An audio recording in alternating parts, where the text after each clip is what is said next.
Se eu contar essa história, talvez vocês nunca mais me vejam da mesma forma. Há segredos que carregamos por tanto tempo que eles se tornam parte da nossa alma. E hoje, depois de quase 15 anos guardando isso no peito, sinto que é hora de falar a verdade sobre o que vivi dentro de uma das organizações que mais respeitei na minha vida. Olá, meus queridos, me chamo José, mas podem me chamar de Zé mesmo. Tenho 62 anos e nasci em Vila Esperança, no interior de São Paulo, em 1963. Hoje quero compartilhar com vocês uma história que guardei no fundo do meu coração por mais de uma década. É uma história sobre fé, traição, coragem e a descoberta de que às vezes as pessoas em quem mais confiamos são aquelas que mais nos decepcionam. Antes de começar, queria perguntar: onde vocês estão assistindo esse vídeo? Deixem nos comentários aí embaixo. Adoro saber que minha voz está chegando em tantos cantinhos diferentes do Brasil. E se puderem, deixem aquele joinha e se inscrevam no canal. Isso ajuda muito este senhor aqui a continuar contando suas histórias. É que tem tanta coisa que precisamos conversar sobre fé, sobre verdade e sobre como às vezes precisamos ter coragem para fazer o que é certo, mesmo quando isso significa perder tudo que acreditávamos. Era o ano de 1985, quando eu me batizei como testemunha de Jeová. Eu tinha apenas 22 anos. Era um rapaz cheio de sonhos e certezas. Morava em Vila Esperança, uma cidade pequena que ficava a uns 300 quilômetros de São Paulo, daquelas onde todo mundo se conhece, e as notícias correm mais rápido que vento em temporal. A cidade tinha apenas 15 mil habitantes na época, com ruas de paralelepípedo no centro e terra batida nos bairros mais afastados, onde ficava nossa humilde casa de 3 cômodos. Meu pai, seu Antônio, trabalhava numa serraria desde os 15 anos. Tinha as mãos calejadas e o coração do tamanho do mundo. Minha mãe, Dona Helena, era costureira e atendia as senhoras da cidade em casa mesmo, numa máquina Singer preta, que fazia um barulho ritmado que me acalmava quando eu era criança. Éramos uma família simples, católica de tradição, daquelas que ia na missa todo domingo e rezava o terço antes de dormir. Mas sabe como é, meus queridos? Quando a gente é jovem, tem uma sede de verdade, uma vontade de encontrar respostas para tudo. Foi assim que aos 19 anos, quando 2 moças muito educadas bateram na nossa porta oferecendo um estudo bíblico, eu aceitei sem pestanejar.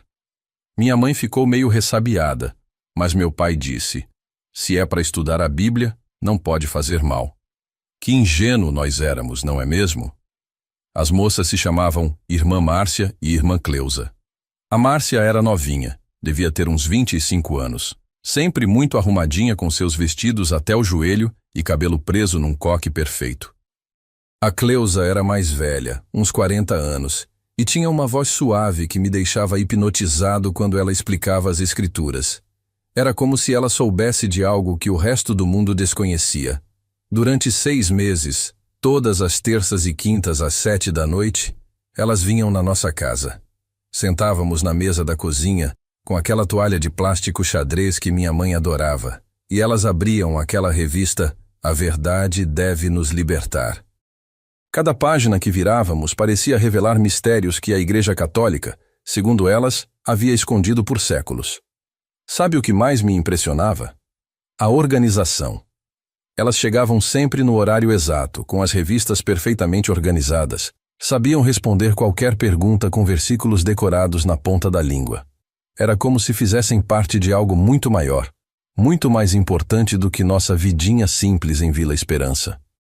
Lembro como se fosse ontem do dia em que a irmã Cleusa me explicou sobre o Armagedon. Estávamos na cozinha, o cheiro do café que minha mãe tinha acabado de coar misturado com o perfume suave dela, quando ela disse com aquela voz serena: Zé, você sabia que vivemos nos últimos dias deste sistema de coisas? Em breve, só os que conhecem a verdade serão salvos. Gelou meu sangue, meus queridos. Pensei na minha família, nos meus amigos, em todo mundo que eu conhecia. Quer dizer que eles vão morrer se não conhecerem a verdade? Perguntei com o coração apertado. Por isso estamos aqui, respondeu a irmã Márcia com um sorriso que parecia angelical. Jeová nos mandou para salvar pessoas como você, Zé. Pessoas de coração sincero. Foi nesse momento que senti pela primeira vez aquela sensação que me acompanharia por mais de 30 anos. A responsabilidade de salvar vidas. Não era só sobre mim, era sobre toda a humanidade que estava caminhando para a destruição sem saber. No final de 1984, com apenas 21 anos, já estava participando de todas as atividades do Salão do Reino. 3 reuniões por semana, terça, quinta e domingo. Sábado de manhã era pregação nas casas. 2 vezes por ano tinha as assembleias regionais, onde íamos para cidades maiores ouvir discursos que duravam o dia inteiro. Era uma vida intensa, cheia de propósito. Levantava às 5 da manhã para ler a Bíblia e as publicações antes de ir trabalhar na oficina mecânica que meu tio tinha aberto na cidade. Trabalhava o dia inteiro com as mãos sujas de graxa, mas minha mente estava sempre nas Escrituras, sempre pensando na próxima reunião, na próxima oportunidade de falar com alguém sobre a verdade. Minha família ficou preocupada quando anunciei que ia me batizar. Minha mãe chorou naquela noite. Lembro do barulho abafado do choro dela vindo do quarto dos meus pais. Meu pai veio conversar comigo no quintal, debaixo da jabuticabeira que dava frutos doces todo janeiro. Filho, ele disse acendendo um cigarro Clinton que sempre fumava depois do jantar. Você tem certeza disso?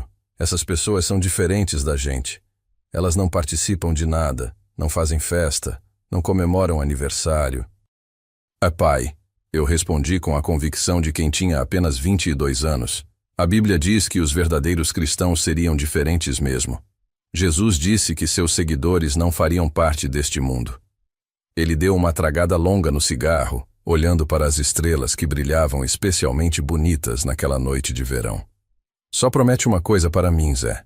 Se um dia você descobrir que essa gente não é o que parece ser, você tem coragem de sair. Isso nunca vai acontecer, pai, respondi com a certeza de quem nunca tinha passado por uma grande decepção na vida. Como eu estava enganado. O batismo foi numa assembleia em Ribeirão Verde, uma cidade maior que ficava a uns 100 quilômetros de Vila Esperança. Era julho de 1985, um frio danado, mas meu coração estava quente de emoção. Havia mais de 200 pessoas sendo batizadas naquele fim de semana. Quando mergulhei naquela piscina improvisada, senti que nascia de novo, que deixava para trás toda a minha vida anterior.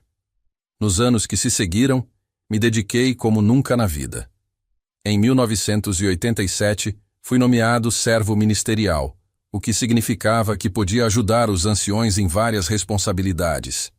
Em 1992, aos 29 anos, fui nomeado ancião. Na época, era considerado muito jovem para essa responsabilidade. Mas o superintendente viajante disse que eu demonstrava maturidade espiritual excepcional. Ser ancião em Vila Esperança significava muito. Não éramos apenas líderes espirituais. Éramos conselheiros, mediadores de conflitos, pessoas que a congregação procurava em todos os momentos difíceis. Quando alguém estava com problemas no casamento, nos chamava. Quando um jovem estava se desviando do caminho, a família nos procurava. Era uma responsabilidade que eu levava muito a sério. A congregação de Vila Esperança tinha cerca de 80 publicadores na época, divididos em 3 grupos para o trabalho de campo. Éramos 5 anciões ao todo. Eu, irmão Sebastião, que era ancião há mais de 20 anos, irmão Mário, que tinha sido nomeado 2 anos antes de mim, irmão Paulo, que era o ancião coordenador, e irmão Rogério, que tinha chegado de São Paulo 3 anos antes. Era o irmão Rogério que mudaria minha vida para sempre. Rogério Silva tinha 42 anos quando chegou em Vila Esperança. Era um homem imponente, 1,80 m de altura, sempre muito bem vestido, com ternos escuros impecáveis e sapatos que brilhavam mais que espelho.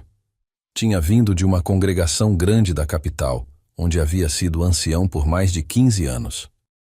Falava com uma eloquência que impressionava a todos. Citava textos bíblicos em grego e hebraico, conhecia detalhes das publicações que nem eu, que lia tudo com muito cuidado, conseguia acompanhar. Ele chegou acompanhado da esposa, Irmã Claudete, uma mulher de uns 38 anos, sempre muito pálida e quieta.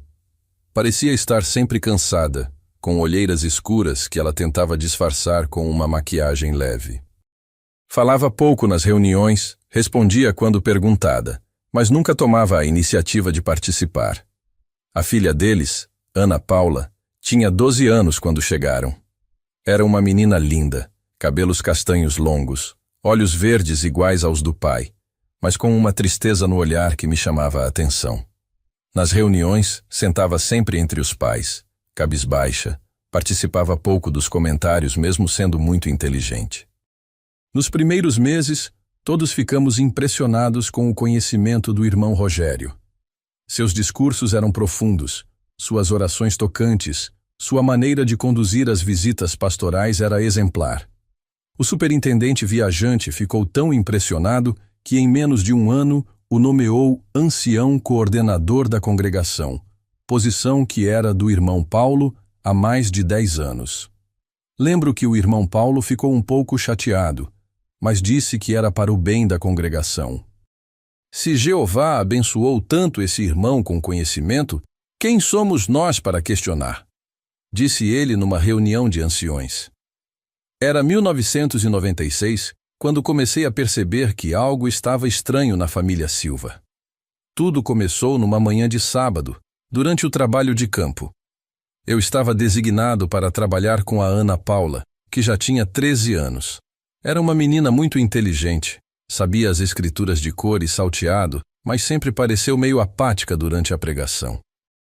Estávamos caminhando pela Rua das Palmeiras, uma rua residencial onde moravam várias famílias que já conhecíamos bem, quando parei numa casa onde vivia Dona Conceição, uma senhora viúva que sempre recebia bem as testemunhas de Jeová.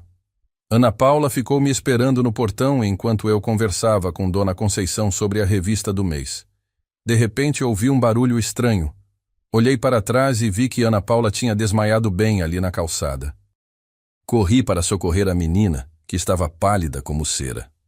Dona Conceição trouxe água, nós a abanamos e em poucos minutos ela voltou a si. Mas estava tremendo, um tremor fino que não conseguia controlar. Ana Paula, o que houve, filha? Perguntei preocupado. Não sei, irmão José. Às vezes isso acontece. Deve ser o calor, ela respondeu. Mas não estava calor nenhum. Era maio e o dia estava fresquinho. Vamos te levar para casa. Seu pai deve estar chegando da pregação. Não! Ela gritou com um desespero que me assustou. Por favor, não precisa avisar meu pai. Eu já estou melhor. Olhei nos olhos daquela menina e vi algo que me deixou gelado. Era medo. Medo puro. Mas medo de quê? Do próprio pai? Insisti em acompanhá-la até em casa, mas ela ficou nervosa o tempo todo. Quando chegamos na casa do Silva, uma casa bonita na rua principal da cidade, com jardim bem cuidado e portão de ferro pintado de verde, Ana Paula parecia aliviada ao ver que o pai não estava. Mamãe deve estar dormindo, ela disse baixinho. Ela sempre dorme depois do almoço. Eram apenas 14h. Achei estranho, mas não comentei nada. Foi a primeira vez que uma pulga ficou atrás da minha orelha, como dizia minha mãe. Nas semanas seguintes, comecei a prestar mais atenção na família Silva durante as reuniões. A irmã Claudete realmente parecia sempre sonolenta. Várias vezes a vi cochilando durante os discursos, coisa que era muito mal vista na congregação. Quando alguém perguntava se ela estava bem, ela sempre dizia que estava tomando remédios para a enxaqueca que davam sono. Ana Paula participava das atividades, mas sempre com aquele ar melancólico. Uma menina de 13, 14 anos deveria ser mais alegre, mais espontânea. Ela parecia carregar um peso que não era normal para sua idade. O irmão Rogério, por outro lado, estava cada vez mais respeitado na congregação. Seus estudos bíblicos traziam muitas pessoas interessadas, suas visitas pastorais eram sempre elogiadas pelas famílias. Era o tipo de líder que todos admiravam e queriam imitar. Mas eu comecei a reparar em pequenos detalhes que me incomodavam. Durante as reuniões de anciões, que aconteciam toda segunda-feira à noite no salão, o irmão Rogério sempre dominava a conversa. Tinha opinião formada sobre tudo. Citava cartas da sede brasileira que nenhum de nós conhecia. Falava sobre casos que havia resolvido em São Paulo com uma segurança que nos deixava admirados, mas também meio intimidados. Quando algum de nós sugeria uma abordagem diferente para resolver um problema da congregação, ele sempre tinha uma citação das publicações que mostrava por que nossa ideia não estava alinhada com a organização. Não era agressivo, era sutil, educado, mas firme. Com o tempo, todos nós começamos a consultar ele antes de tomar qualquer decisão importante. Foi em outubro de 1997 que aconteceu algo que me deixou realmente preocupado. Era uma quinta-feira à noite, após a reunião no Salão do Reino. Eu estava ajudando a organizar as cadeiras quando percebi que tinha esquecido minha Bíblia no banheiro. Voltei para pegá-la, e ao passar pelo escritório dos anciões, ouvi vozes alteradas. A porta estava entreaberta e reconheci a voz do irmão Rogério falando com alguém ao telefone. Não era minha intenção espionar, mas o tom da conversa me chamou a atenção. Eu já disse que isso precisa parar, ele dizia com uma voz que nunca tinha ouvido antes. Era dura, ameaçadora. Se você continuar fazendo perguntas, vai se dar mal.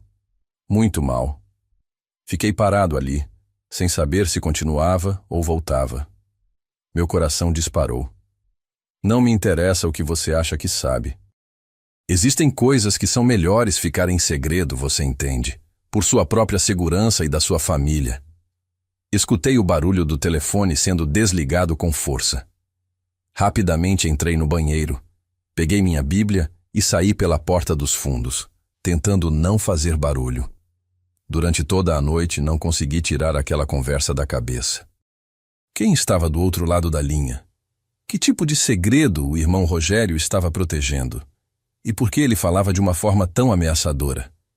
Era muito diferente do homem gentil e sábio que todos conhecíamos. Os meses seguintes foram de muita observação da minha parte.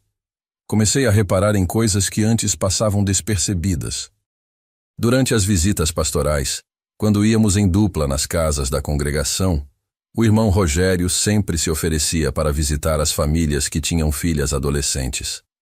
Dizia que tinha experiência com jovens por ter sido ancião em São Paulo. Numa dessas visitas fomos na casa da família Ferreira, que tinha 2 filhas, Patrícia, de 15 anos, e Carla, de 17. O irmão Rogério sugeriu que conversássemos com as meninas separadamente dos pais, para abordar questões específicas da juventude cristã. Durante a conversa com as meninas, eu reparei como ele se comportava de forma diferente. Falava mais baixo, se inclinava para mais perto delas quando fazia perguntas, mantinha contato visual por mais tempo que o normal. As meninas pareciam desconfortáveis, mas talvez pensassem que era assim mesmo que os anciões faziam um aconselhamento. Quando saímos da casa dos Ferreira, comentei: Irmão Rogério, você não acha que devemos sempre manter as conversas com os jovens na presença dos pais? Ele me olhou com aquela expressão que eu já conhecia, aquele meio sorriso que usava quando ia explicar por que eu estava errado. Irmão José, você ainda tem muito que aprender sobre pastoreio. Às vezes os jovens só se abrem quando se sentem à vontade, longe da pressão dos pais. É uma técnica que aprendi em São Paulo, trabalhando com congregações grandes. Pronto. Mais uma vez eu estava errado, e ele estava certo. Mas algo dentro de mim não se conformava. Foi em fevereiro de 1998 que tudo começou a fazer sentido de uma forma terrível. Era uma terça-feira, dia de reunião. Eu havia chegado mais cedo no Salão do Reino para verificar se o microfone estava funcionando direito, porque na semana anterior tinha dado problema durante o discurso. Eram umas 6:30 da tarde. A reunião só começaria às 7:30. Abri o salão, liguei as luzes e fui direto para a mesa do som. Foi quando ouvi barulho vindo do escritório dos anciões. Pensei que fosse algum irmão que tinha chegado cedo também, mas quando me aproximei, vi que a porta estava fechada. Encostei o ouvido na porta e escutei sussurros. Reconheci a voz do irmão Rogério, mas ele estava falando tão baixo que não conseguia entender as palavras. Havia uma segunda voz, mais aguda, que parecia ser de uma menina. Meu coração disparou. Uma menina sozinha com um ancião no escritório, com a porta fechada. Isso ia contra todos os procedimentos que aprendemos sobre como conduzir conversas pastorais. Fiquei ali parado, sem saber o que fazer. Se batesse na porta, pareceria que estava desconfiando do irmão Rogério. Se me afastasse, poderia estar sendo negligente com algo sério. Foi quando ouvi um soluço abafado. Alguém estava chorando lá dentro. Tomei coragem e bati na porta. Irmão Rogério, está tudo bem aí? O silêncio que se seguiu durou uns 10 segundos que pareceram uma eternidade. Depois ouvi passos e a porta se abriu. O irmão Rogério apareceu com o rosto sério, mas controlado. Oi, irmão José. Cheguei cedo para conversar com a Ana Paula sobre algumas questões pessoais. Olhei por cima do ombro dele e vi Ana Paula sentada na cadeira ao lado da mesa, com os olhos vermelhos, claramente chorando. Ela me olhou com uma expressão que nunca vou esquecer. Era um pedido de socorro silencioso. Tudo bem, Ana Paula? Perguntei tentando soar casual. Ela assentiu com a cabeça, mas não falou nada. O irmão Rogério respondeu por ela. Ela está passando por algumas dificuldades normais da adolescência. Nada que uma boa conversa baseada na Bíblia não resolva. Que bom, respondi, mas não conseguia tirar os olhos do rosto daquela menina. Ana Paula, se você quiser conversar com outro ancião qualquer hora, pode me procurar, está bem? Foi a primeira vez que vi o irmão Rogério perder a compostura, mesmo que por um segundo. Seus olhos se estreitaram e ele me lançou um olhar que me deu arrepios. Obrigado pela oferta, irmão José. Mas eu já tenho experiência com casos assim. Não queremos confundir a menina com abordagens diferentes. Ana Paula continuou calada, mas percebi que ela apertou os punhos quando o pai falou. Naquela noite, durante toda a reunião, não consegui me concentrar em nada. Ficava olhando para Ana Paula, que estava sentada entre os pais como sempre, mas agora eu via sinais que antes passavam despercebidos. A forma como ela se encolhia quando o pai se aproximava, como evitava olhar diretamente para ele, como parecia sempre tensa, como se estivesse esperando algo ruim acontecer. Meus queridos que estão me acompanhando até aqui, vocês já percebem onde essa história vai chegar? Às vezes os sinais estão todos lá, mas não conseguimos enxergar quando estamos cegos pela confiança em pessoas que consideramos sagradas, não é mesmo? Se esse vídeo está te tocando, deixe seu like para me incentivar a continuar compartilhando essas memórias que guardei por tanto tempo. Quando chegou a hora de ir embora, me ofereci para dar carona para a família Silva, já que moravam no caminho da minha casa. Obrigado, irmão José, mas viemos de carro, disse o irmão Rogério. Não tem problema, posso acompanhar vocês até o carro. Durante a caminhada até o estacionamento, reparei que Ana Paula estava a alguns passos atrás dos pais. Diminuí o meu passo para ficar na altura dela. Ana Paula, sussurrei, se você precisar conversar sobre qualquer coisa, pode me procurar. Qualquer coisa mesmo. Ela me olhou rapidamente e assentiu quase imperceptivelmente com a cabeça.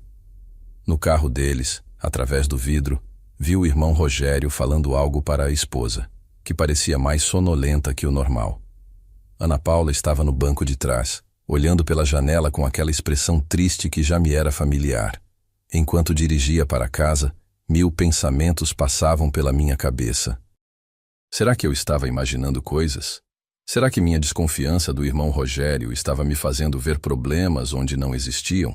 Mas aquele olhar de Ana Paula, aquele pedido de socorro silencioso.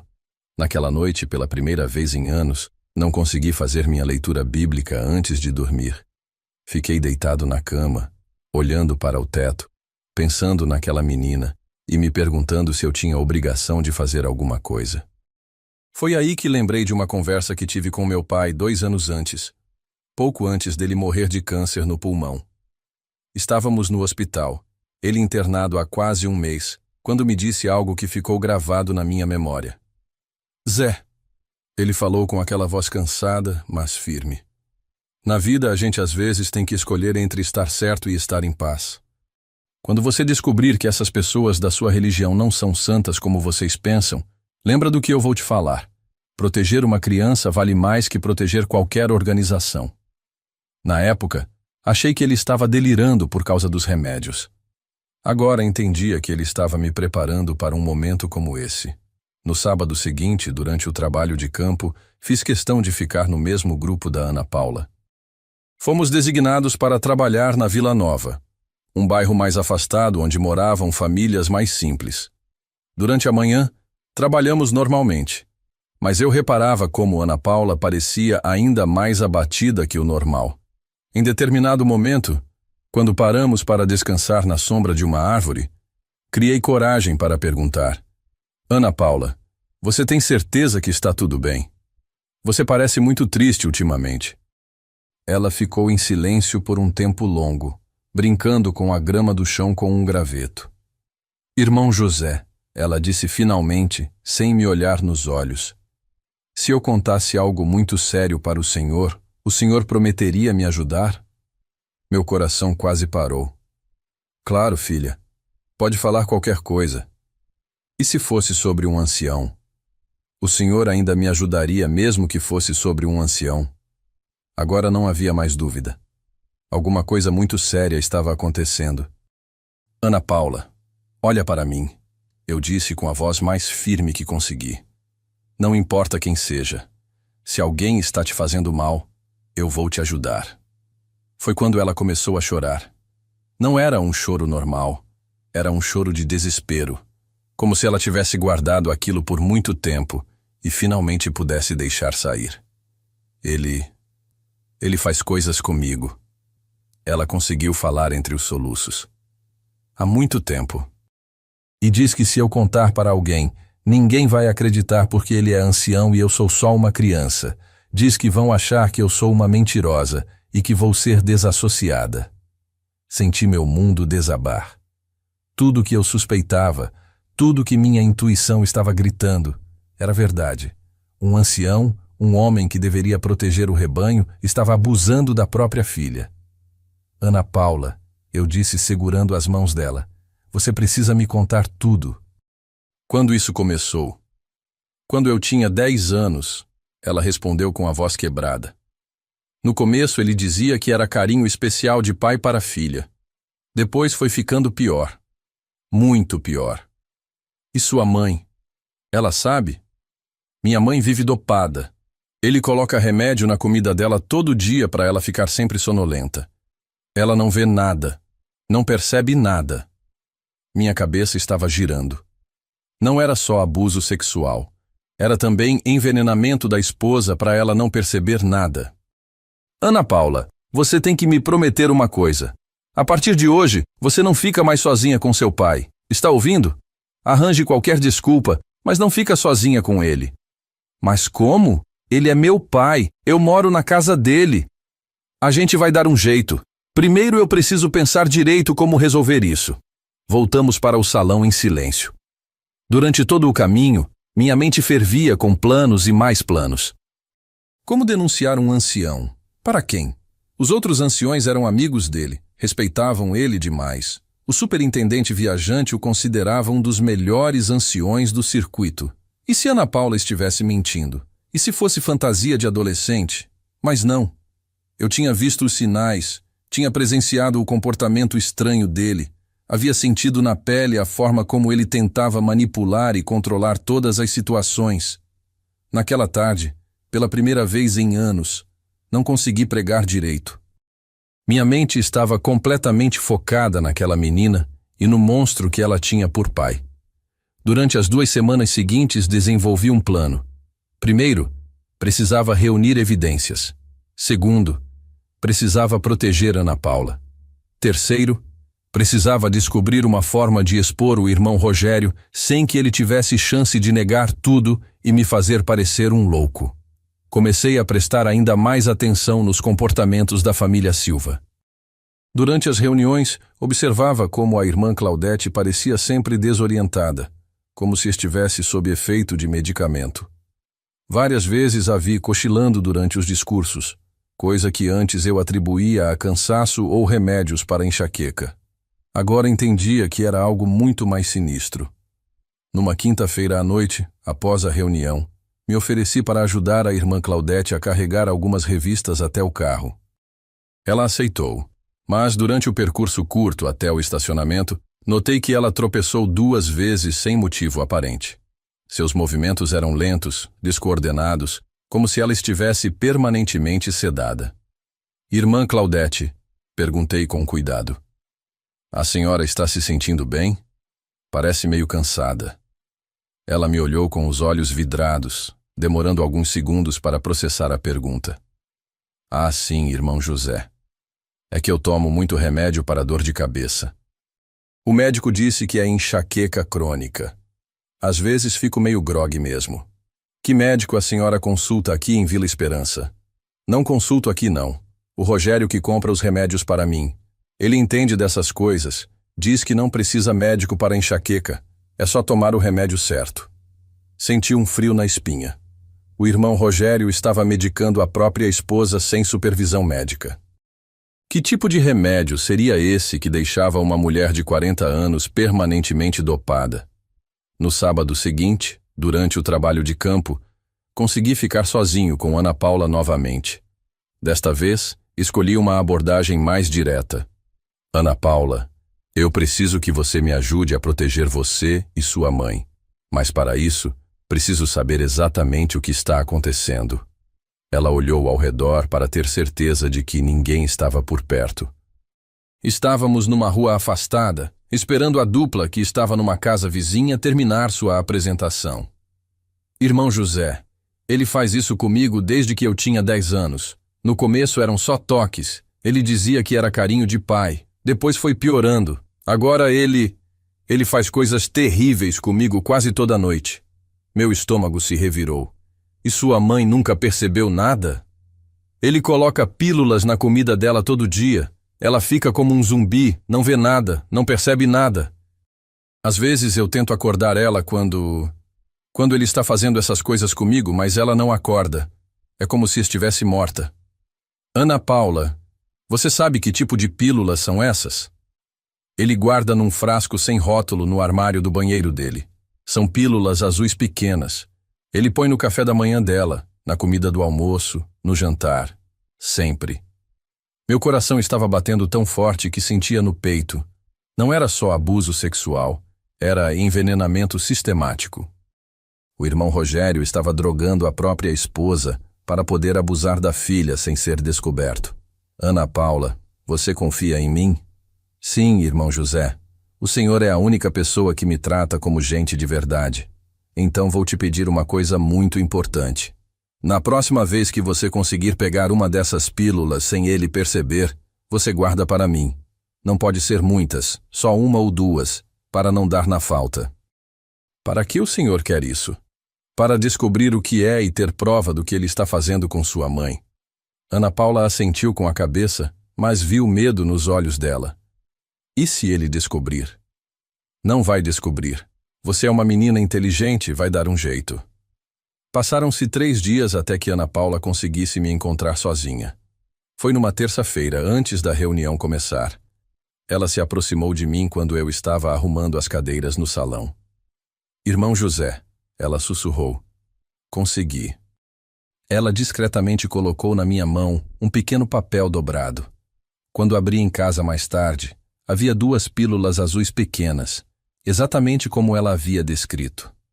No dia seguinte, fui até Ribeirão Verde, a cidade maior mais próxima, onde havia uma farmácia com farmacêutico formado. Levei uma das pílulas para o farmacêutico analisar. Moço, disse seu Antônio, o farmacêutico que conhecia meu pai há anos, essa aqui é diazepam, 10 miligramas. É um calmante muito forte, tipo Valium. Normalmente é usado para ansiedade severa ou antes de cirurgias. Se alguém tomar isso todo dia, fica completamente sedado. E o que acontece se uma pessoa tomar isso por muito tempo? Pode causar dependência química, perda de memória, desorientação, problemas no fígado. É perigoso demais para usar sem acompanhamento médico. Por que você quer saber? É para um amigo que está preocupado com a esposa dele. Acha que ela está tomando muito calmante. Olha, se ela está tomando isso todo dia há anos, precisa de ajuda médica urgente. Pode até morrer de overdose. Saí da farmácia com o coração pesado. Agora tinha certeza. O irmão Rogério estava envenenando sistematicamente a esposa com um medicamento controlado e perigoso. E enquanto ela estava dopada, abusava da filha. Mas como denunciar um ancião respeitado? Como convencer alguém de que um líder espiritual admirado por toda a congregação era na verdade um monstro? Foi aí que decidi que precisava de mais evidências. E para conseguir essas evidências, precisaria fazer algo que ia contra tudo que me ensinaram sobre confiar na organização. Na semana seguinte, durante uma reunião de anciões, propus algo inusitado. Irmãos, disse eu, estive pensando que deveríamos fazer visitas pastorais mais frequentes nas famílias da congregação, principalmente naquelas que têm jovens adolescentes. O irmão Rogério imediatamente levantou objeções. Irmão José, não podemos sobrecarregar as famílias com visitas demais.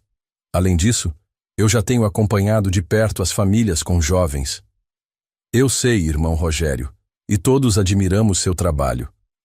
Mas pensei que seria bom termos uma segunda opinião, para garantir que estamos seguindo todas as diretrizes da organização.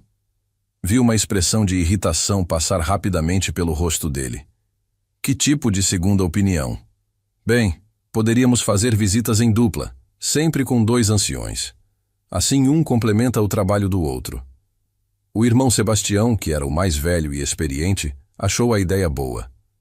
Faz sentido. Na verdade, sempre foi recomendado que as visitas pastorais fossem feitas em dupla. O irmão Rogério ficou visivelmente incomodado, mas não podia se opor abertamente sem parecer suspeito.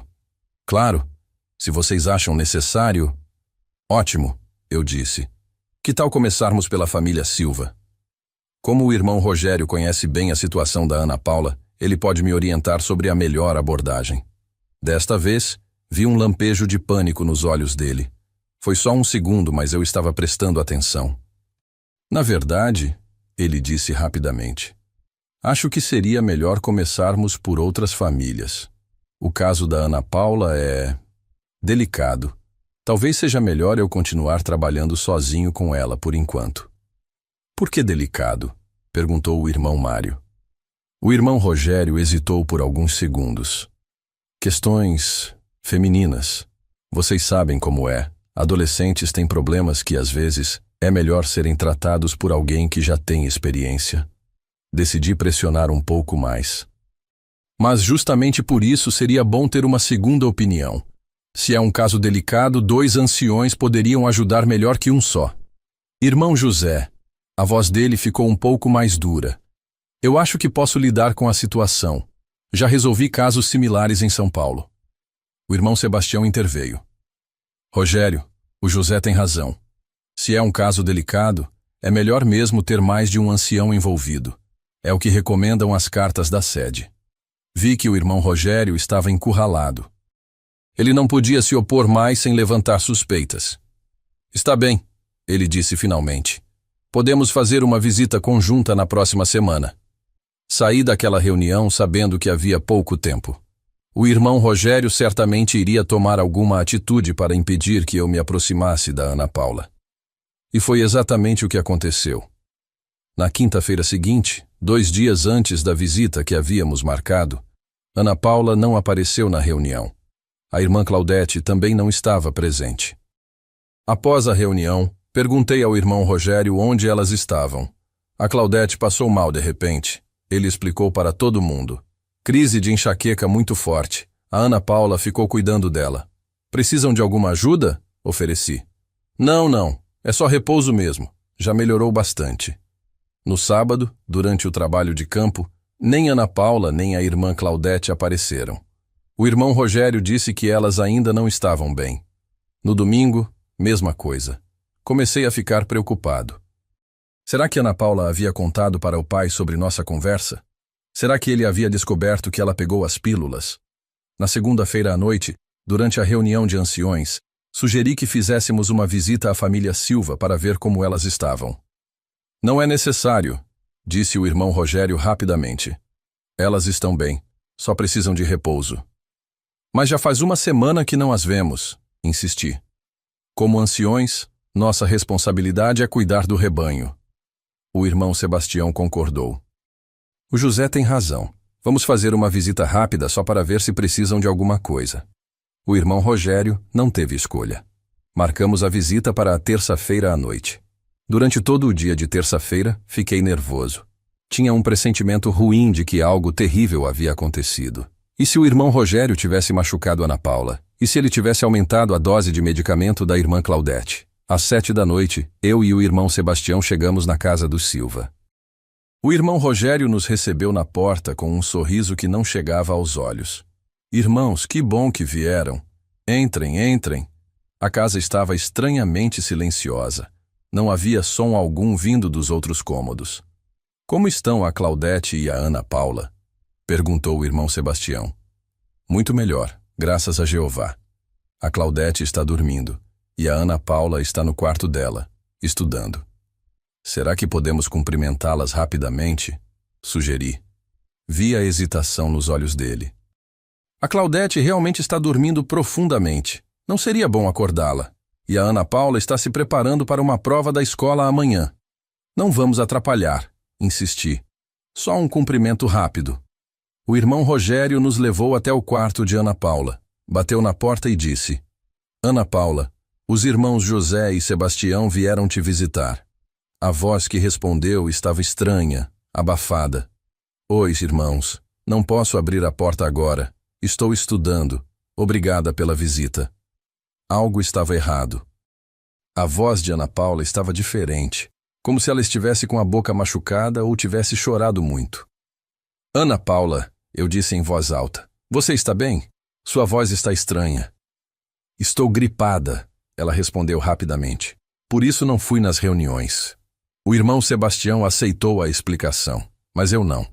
Conhecia Ana Paula há anos, e aquela não era a voz dela normal. E a irmã Claudete? Perguntei. Podemos só dar uma espiada para ver se ela precisa de alguma coisa? Ela realmente está dormindo muito profundamente, disse o irmão Rogério, bloqueando o caminho para o quarto do casal. O médico receitou uns remédios bem fortes. Que médico? Perguntei imediatamente. Ele hesitou por um segundo. Um especialista de Ribeirão Verde. Qual o nome dele? Talvez eu conheça. Doutor Silva. Doutor Carlos Silva. Tinha certeza de que ele estava mentindo. Não existia nenhum doutor Silva em Ribeirão Verde. Eu conhecia todos os médicos de lá. Ficamos mais alguns minutos na sala, conversando sobre coisas gerais. Mas durante todo o tempo, eu prestava atenção nos ruídos da casa. Era silenciosa demais. Não se ouvia nem respiração vinda dos quartos. Quando saímos, o irmão Sebastião comentou: que bom que elas estão melhorando. Mas eu sabia que alguma coisa estava muito errada. Naquela noite, não consegui dormir.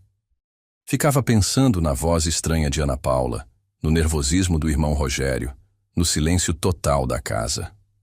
Às 3 da madrugada, tomei uma decisão que mudaria minha vida para sempre. Levantei, me vesti e fui até a casa do Silva. A casa estava completamente escura. Não havia luz em nenhum cômodo. Andei ao redor do terreno tentando ver se conseguia escutar alguma coisa. Foi quando notei que a janela do quarto de Ana Paula estava entreaberta. Encostei o ouvido na janela e escutei um som que me deixou gelado. Alguém chorando baixinho, tentando não fazer barulho. Ana Paula? Sussurrei o mais baixo que consegui. O choro parou imediatamente. Ana Paula, sou eu, o irmão José. Escutei passos lentos se aproximando da janela. Irmão José? A voz dela estava realmente estranha, como se ela estivesse com o lábio inchado. Ana Paula, você está bem? Abre a janela um pouquinho.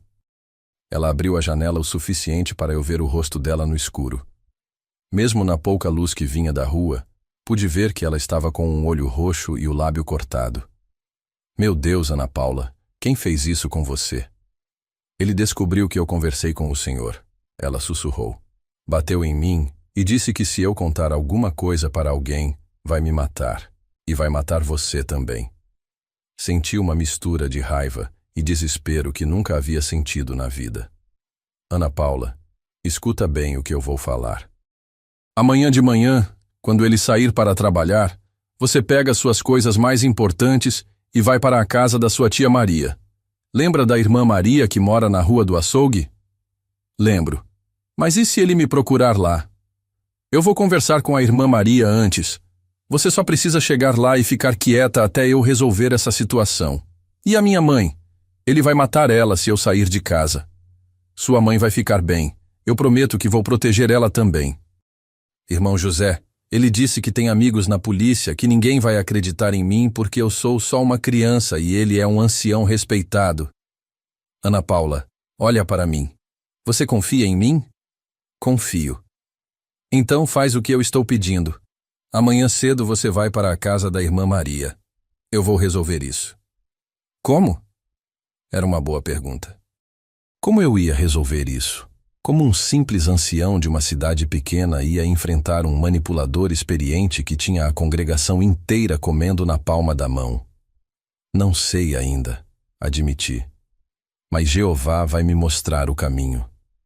Naquele momento, disse isso mais para tranquilizar Ana Paula do que porque realmente acreditava. Minha fé estava abalada profundamente. Como Jeová permitia que um dos seus servos ungidos fizesse algo tão terrível? Como a organização que eu respeitava tanto podia ter nomeado um monstro como ancião? Na manhã seguinte, às 6 horas, bati na porta da irmã Maria, que era uma senhora viúva de 60 anos, muito respeitada na congregação. Irmão José, que surpresa! Aconteceu alguma coisa? Irmã Maria, preciso conversar com a senhora sobre algo muito sério. Posso entrar? Ela me ofereceu um café e sentamos na cozinha dela, que cheirava a pão caseiro e tinha aquela atmosfera acolhedora que só as casas de avós têm. Irmã Maria, vou te contar algo que vai chocar a senhora, mas preciso da sua ajuda para salvar uma criança. Contei para ela toda a história, o abuso, o envenenamento da irmã Claudete, as evidências que havia reunido.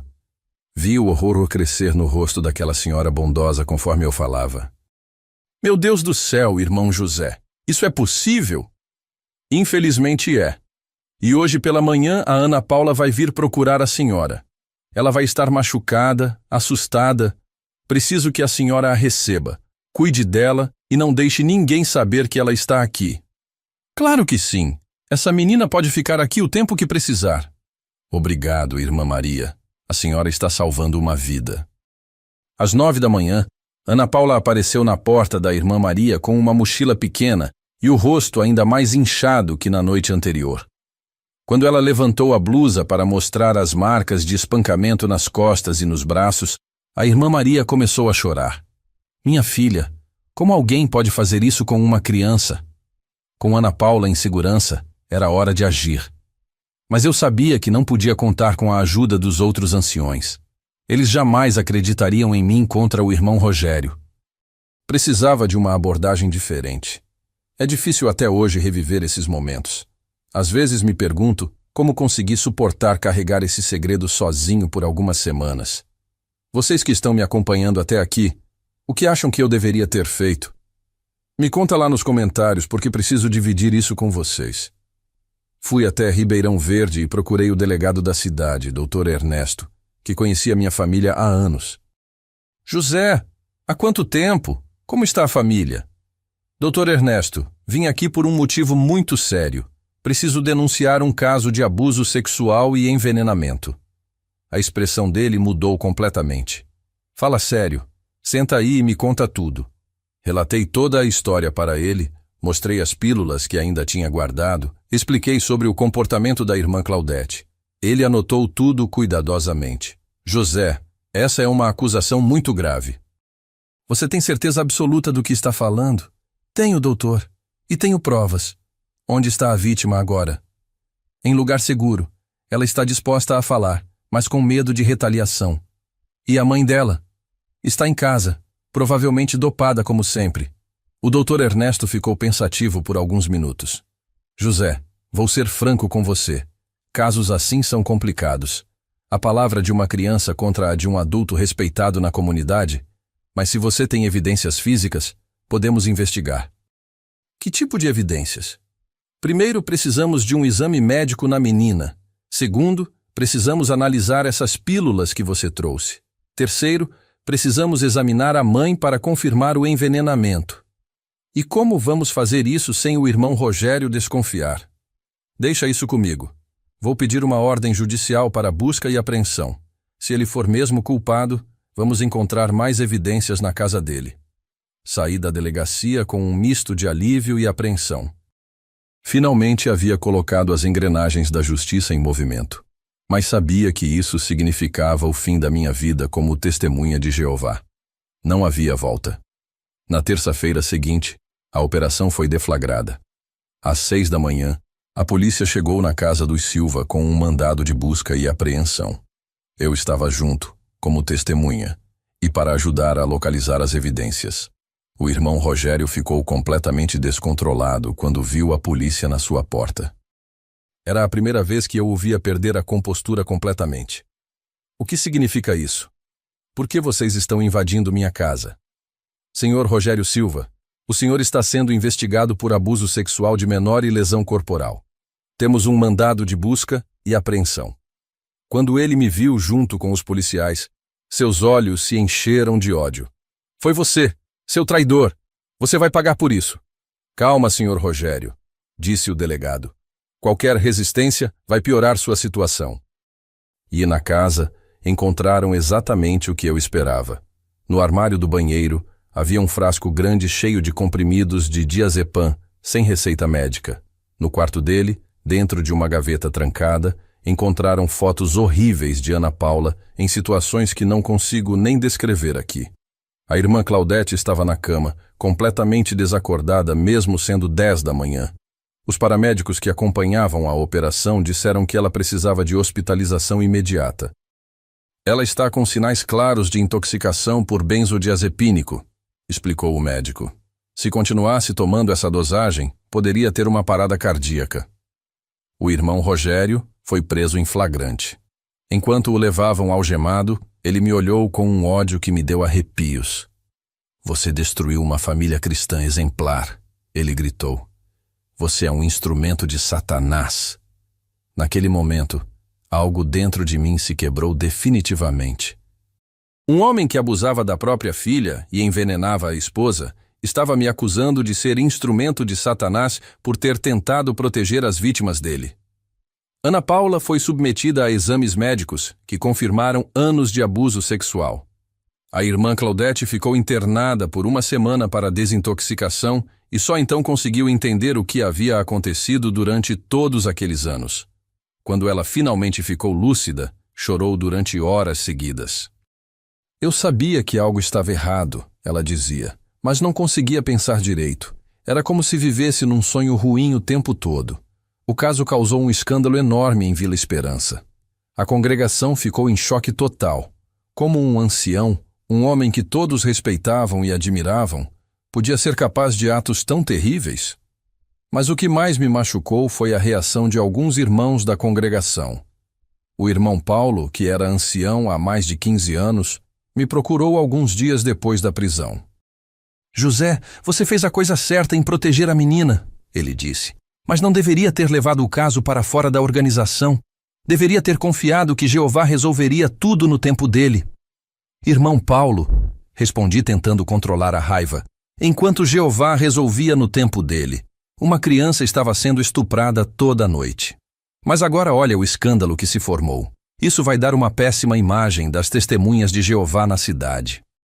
Foi aí que entendi que para muitos daqueles homens, a reputação da organização era mais importante que a vida de uma criança. O superintendente viajante veio fazer uma visita especial à congregação uma semana depois. Ele me chamou para uma conversa particular no escritório do Salão do Reino. Irmão José, entendemos que você agiu com boas intenções, mas precisa entender que existe uma maneira teocrática de lidar com essas situações. Qual seria essa maneira teocrática? Perguntei. Primeiro, deveria ter procurado os anciões da congregação. Depois, se necessário, entraria em contato com a sede. A organização tem procedimentos para lidar com acusações graves como essas. E enquanto isso, a Ana Paula continuaria sendo abusada? Jeová protege seus servos fiéis, irmão José. Temos que confiar na organização que ele está usando. Saí daquela conversa completamente desiludido. A organização que eu havia servido por mais de 15 anos, que eu respeitava como a única verdadeira na Terra, estava mais preocupada com sua imagem do que com o bem-estar de uma criança inocente. Nas semanas seguintes, percebi que estava sendo gradualmente isolado na congregação. Alguns irmãos evitavam conversar comigo. Outros faziam comentários indiretos sobre criar divisões e não confiar na organização. O irmão Sebastião, que eu considerava um amigo, me disse numa ocasião: José, você precisa pedir perdão pelos métodos que usou. Mesmo que suas intenções fossem boas, você agiu fora dos canais teocráticos. Pedir perdão por ter salvado uma criança de um estuprador? Pedir perdão por não ter confiado na sabedoria da organização de Jeová. Foi a gota d'água. Naquela noite, pela primeira vez em mais de 15 anos, não consegui orar. Fiquei ajoelhado ao lado da cama, mas as palavras não saíam. Como orar para um Deus cuja organização protegia abusadores e condenava quem os denunciava? No domingo seguinte, não fui à reunião. Era a primeira vez que faltava uma reunião sem estar doente, desde que me tornei testemunha de Jeová. Na segunda-feira, o irmão Paulo me procurou em casa. José, você está bem? Notamos sua ausência ontem. Estou passando por uma crise de fé, admiti. Por causa do que aconteceu com o irmão Rogério? Por causa da reação da organização ao que aconteceu com o irmão Rogério. Ele suspirou profundamente. José, você precisa entender que Jeová permite que essas coisas aconteçam para nos testar. O irmão Rogério era um impostor, um lobo disfarçado de ovelha. Mas isso não invalida a organização. E por que a organização não conseguiu identificar esse lobo disfarçado? Por que ele foi nomeado ancião, promovido a coordenador, elogiado pelo superintendente viajante? O coração do homem é traiçoeiro, José. Até mesmo anciões experientes podem ser enganados.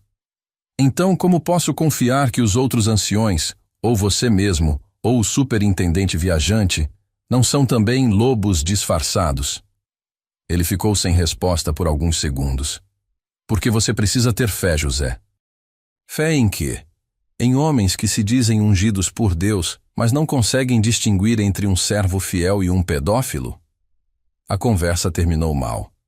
O irmão Paulo saiu da minha casa claramente irritado comigo. Durante as semanas seguintes, vários anciões e servos ministeriais vieram me visitar, tentando me reestabelecer espiritualmente. Todos usavam os mesmos argumentos. Eu precisava confiar na organização, não questionar os métodos teocráticos, aceitar que Jeová sabia o que estava fazendo.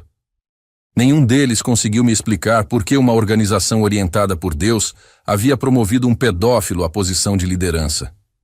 Nenhum deles conseguiu me convencer de que eu havia feito algo errado ao proteger uma criança inocente.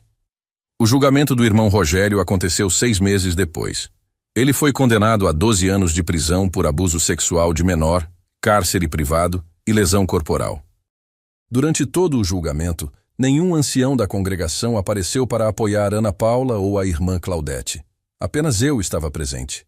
Ana Paula, que já estava com 15 anos, prestou depoimento com uma coragem que me impressionou. Ela contou detalhadamente anos de abuso, humilhação e terror. Quando o juiz perguntou por que ela havia demorado tanto para denunciar, ela respondeu: porque ele disse que ninguém acreditaria em mim. Disse que as pessoas iriam pensar que eu estava mentindo porque ele era ancião e eu era só uma criança. E ele quase estava certo. Só o irmão José acreditou em mim.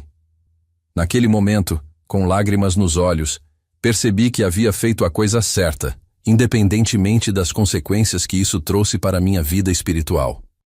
Ver Ana Paula ali, forte e corajosa, contando sua história para que a justiça fosse feita, me deu a certeza de que alguns princípios são mais importantes que qualquer organização religiosa.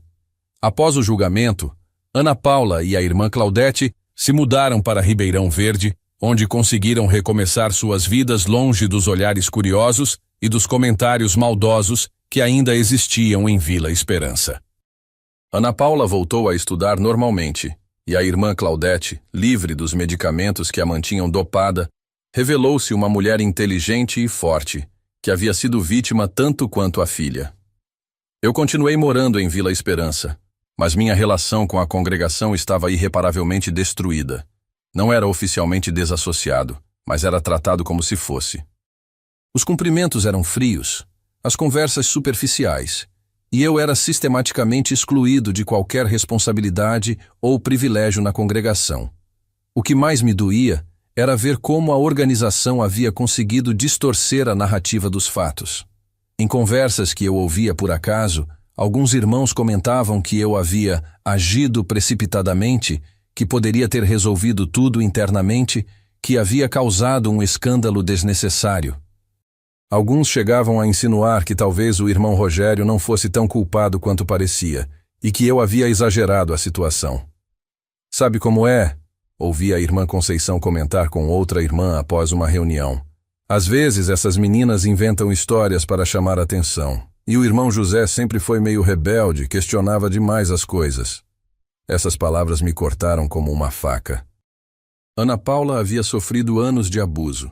Havia sido espancada pelo próprio pai, e ainda assim havia pessoas na congregação que duvidavam da palavra dela.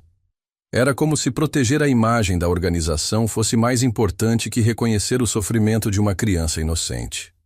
Durante esse período de isolamento crescente, comecei a questionar não apenas a organização, mas toda a minha fé. Se Deus realmente estava dirigindo as testemunhas de Jeová, como explicar que um pedófilo havia sido promovido a posições de liderança? Como explicar que os anciões estavam mais preocupados com escândalo do que com justiça? Foi durante essa fase turbulenta que conheci Padre Antônio.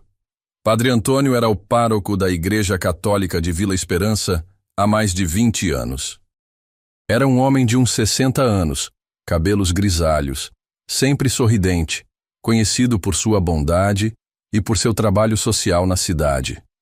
Curiosamente, eu o conhecia de vista há anos, mas nunca havia conversado com ele, já que as testemunhas de Jeová somos orientadas a evitar qualquer tipo de relacionamento próximo com líderes de outras religiões. Nosso primeiro encontro aconteceu de forma casual. Eu estava saindo do banco numa tarde de terça-feira, quando esbarrei com ele na calçada. Ele me cumprimentou calorosamente, como se fôssemos velhos conhecidos. José, como você está? Há tempos não o vejo pela cidade. Fiquei surpreso com a cordialidade dele. Padre Antônio, estou bem, obrigado. Ouvi falar sobre a situação difícil que você enfrentou recentemente. Queria que soubesse que admiro muito a coragem que você teve. Suas palavras me pegaram desprevenido. Há meses ninguém elogiava minha atitude. Pelo contrário, todos pareciam me condenar por ela. O senhor acha que fiz a coisa certa? José, proteger uma criança inocente é sempre a coisa certa, independentemente das consequências pessoais. Conversamos por alguns minutos ali mesmo na rua. Padre Antônio não fez nenhuma tentativa de me converter ou criticar minha religião. Apenas demonstrou apoio e compreensão por uma situação difícil. José, ele disse antes de nos despedirmos, se você algum dia precisar conversar, minha porta está sempre aberta. Às vezes precisamos de alguém para nos ouvir sem julgar. Aquelas palavras ficaram ecoando na minha cabeça durante dias. Quando foi a última vez que alguém da minha congregação havia me oferecido apoio incondicional como aquele? Algumas semanas depois, numa noite particularmente difícil em que a solidão estava pesando demais, resolvi aceitar o convite do Padre Antônio. Fui até a Igreja Católica às 8 da noite, horário em que sabia que não haveria muita movimentação. A igreja estava quase vazia. Apenas algumas senhoras rezando o terço nos bancos da frente. Padre Antônio estava no altar, arrumando algumas coisas após a missa das 7. Quando me viu, sorriu e acenou para que eu me aproximasse. José, que bom te ver aqui. Quer conversar? Fomos até a sacristia, um ambiente pequeno, mas acolhedor, com imagens de santos nas paredes e um crucifixo de madeira que me chamou a atenção por sua simplicidade. Padre, eu estou passando por uma crise de fé muito séria. Comecei, sem saber bem por onde começar. Conte-me sobre isso, filho. Durante mais de 1 hora, desabafei tudo o que estava guardado no peito. Falei sobre minha desilusão com a organização, sobre como me sentia traído por homens em quem confiava, sobre como minha fé em Deus estava abalada por causa da atitude de seus supostos representantes na terra. Padre Antônio me ouviu pacientemente, sem interromper, apenas fazendo algumas perguntas para entender melhor a situação. Quando terminei de falar, ele ficou em silêncio por alguns minutos, como se estivesse escolhendo cuidadosamente as palavras. José, ele disse finalmente, você está confundindo Deus com os homens que dizem representá-lo. O que você fez foi cristão no sentido mais puro da palavra. Você protegeu um inocente, mesmo sabendo que isso lhe custaria caro. Isso é exatamente o que Jesus faria. Mas como confiar em qualquer organização religiosa depois disso? Como saber se os católicos não fazem a mesma coisa? Não fazem, José. Infelizmente, casos de abuso acontecem em todas as instituições, mas aqui na Igreja Católica não protegemos abusadores. Quando descobrimos casos assim, denunciamos às autoridades imediatamente. A proteção das crianças vem antes de qualquer consideração sobre a imagem da Igreja. Conversamos sobre as diferenças entre as duas religiões, sobre a forma como cada uma lida com situações difíceis, sobre o papel dos líderes religiosos. Padre Antônio não tentou me converter naquela noite, apenas plantou algumas sementes de reflexão. José, se você quiser, pode vir aqui sempre que precisar conversar. Não precisa se tornar católico, não precisa mudar de religião, mas talvez possa encontrar aqui o que está buscando, uma comunidade que valoriza a compaixão acima da aparência. Saí da igreja naquela noite com uma sensação diferente. Pela primeira vez em meses, senti que havia encontrado alguém que realmente entendia meu dilema moral. Nas semanas seguintes, passei a visitar Padre Antônio regularmente. Nossas conversas foram me abrindo os olhos para aspectos da fé cristã que eu nunca havia considerado. Na congregação das Testemunhas de Jeová, tudo era baseado em regras rígidas, interpretações específicas da Bíblia, obediência cega à organização. Na Igreja Católica, descobri uma abordagem mais humana, mais focada no amor e na compaixão. A diferença fundamental, explicou o Padre Antônio numa de nossas conversas, é que vocês, testemunhas de Jeová, acreditam que a salvação vem através da organização. Nós, católicos, acreditamos que a salvação vem diretamente de Jesus Cristo. A Igreja é apenas um instrumento, não o caminho em si. Essa diferença de perspectiva foi revolucionária para mim. Durante toda a minha vida como testemunha de Jeová, havia aprendido que questionar a organização era questionar o próprio Deus. Descobrir que era possível ter fé em Deus sem aceitar cegamente tudo que uma organização religiosa determinava foi libertador. Comecei a ler a Bíblia com olhos diferentes. Sem as publicações da Torre de Vigia para interpretar cada versículo, sem a pressão de aceitar explicações que muitas vezes não faziam sentido, consegui enxergar mensagens que haviam passado despercebidas durante anos. O episódio em que Jesus expulsou os vendedores do templo ganhou um significado completamente novo para mim. Ele não havia seguido os canais teocráticos da época, não havia consultado os líderes religiosos antes de agir. Havia simplesmente feito o que era certo, mesmo sabendo que isso lhe traria problemas com as autoridades. Foi exatamente o que eu havia feito ao denunciar o irmão Rogério. Enquanto isso, a situação na congregação continuava se deteriorando para mim. 2 meses após o julgamento, recebi uma convocação oficial para uma reunião de comitê judiciário. As acusações eram vagas, mas claramente relacionadas ao meu comportamento inadequado e falta de cooperação com os anciões. Li a convocação e senti uma mistura de tristeza e alívio. Tristeza por ver o fim definitivo de uma fase da minha vida que durou mais de 15 anos. Alívio por finalmente poder encerrar aquele capítulo doloroso. Na noite anterior à reunião do comitê, Padre Antônio me procurou em casa. Havia ficado sabendo da convocação através de conhecidos mútuos. José, você não precisa passar por isso sozinho, ele disse. Se quiser, Posso acompanhá-lo como apoio moral. Obrigado, padre, mas acho que essa é uma batalha que preciso enfrentar sozinho. Na verdade, já tomei uma decisão. Que decisão? Não vou comparecer à reunião. Em vez disso, vou escrever uma carta explicando minha posição e entregando minha renúncia como ancião e como testemunha de Jeová. Padre Antônio assentiu com compreensão. Às vezes, a única forma de manter nossa integridade é nos afastarmos de situações que comprometem nossos valores. Passei a noite inteira escrevendo a carta. Foi um processo doloroso, mas catártico. Relatei toda a história do caso Rogério. Expliquei minha desilusão com a forma como a organização havia lidado com a situação e declarei que não podia mais fazer parte de uma instituição que colocava sua reputação acima do bem-estar de crianças inocentes. Irmãos, escrevi no final da carta, após muita reflexão e oração, decidi que não posso mais fazer parte de uma organização que protege abusadores e condena quem os denuncia. Minha consciência não me permite permanecer em silêncio diante do que presenciei. Prefiro ser julgado por Deus do que por homens que valorizam a aparência mais que a verdade. Na manhã seguinte, entreguei a carta no salão do reino antes da reunião do comitê. O irmão Sebastião, que recebeu a carta, ficou visivelmente abalado. José, você tem certeza disso? Ainda dá tempo de voltar atrás. Tenho certeza absoluta, irmão Sebastião.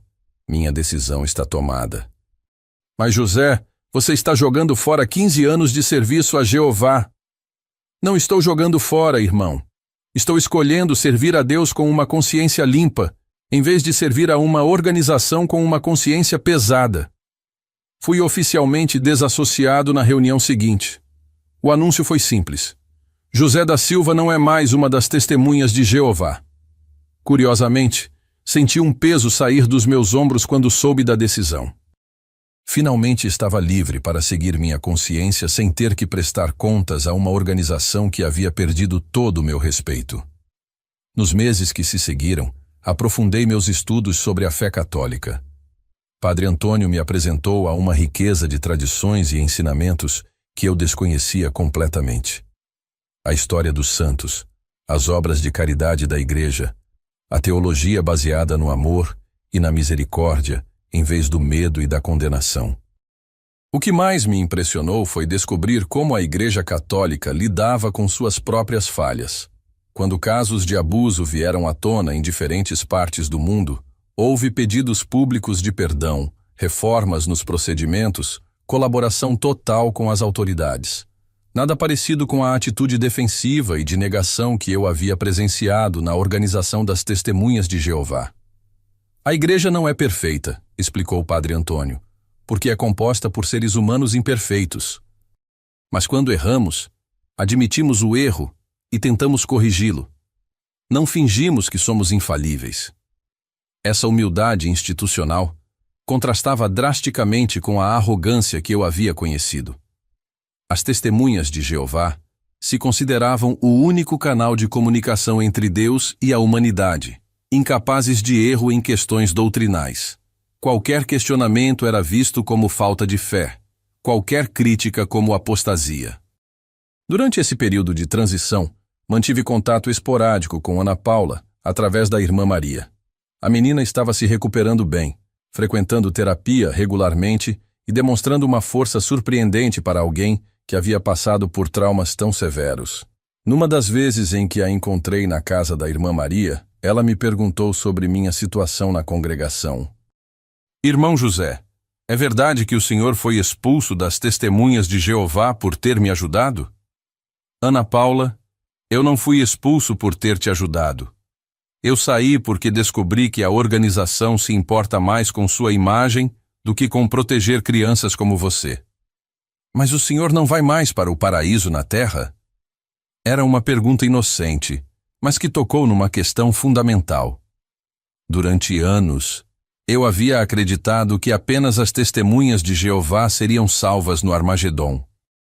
Agora percebia como essa doutrina era usada para manter as pessoas presas na organização através do medo. Ana Paula, aprendi que Deus é muito maior do que qualquer organização religiosa. Se existe um paraíso, Tenho certeza de que pessoas boas como você estarão lá, independentemente da religião que seguem. Ela sorriu pela primeira vez desde que a conhecia. Gostei dessa resposta, irmão José. 1 ano após minha desassociação, tomei a decisão final. Converti-me ao catolicismo. A cerimônia foi simples, realizada numa missa de domingo de manhã na igreja de Vila Esperança. Estava presente um pequeno grupo de católicos que haviam se tornado meus amigos durante aquele período de transição. Pessoas que me acolheram sem julgamento, que respeitaram minha jornada espiritual, que ofereceram apoio em momentos difíceis.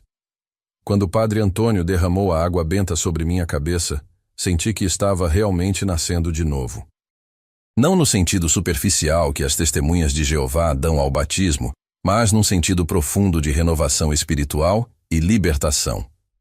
José, disse padre Antônio após a cerimônia, você encontrou seu caminho de volta para casa. E realmente havia encontrado. Pela primeira vez em anos, senti a paz interior. Não a paz artificial que vem da obediência cega, mas a paz verdadeira que vem de seguir a própria consciência em harmonia com os ensinamentos de Cristo. Ana Paula, que eu mantinha contato esporádico desde o julgamento, ficou sabendo da minha conversão através de conhecidos mútuos. Ela me procurou algumas semanas depois, já com 17 anos, uma jovem bonita e confiante que havia superado os traumas do passado com a ajuda de terapia e do amor da mãe. Irmão José, ela disse, ainda me chamando pelo tratamento que usávamos na congregação.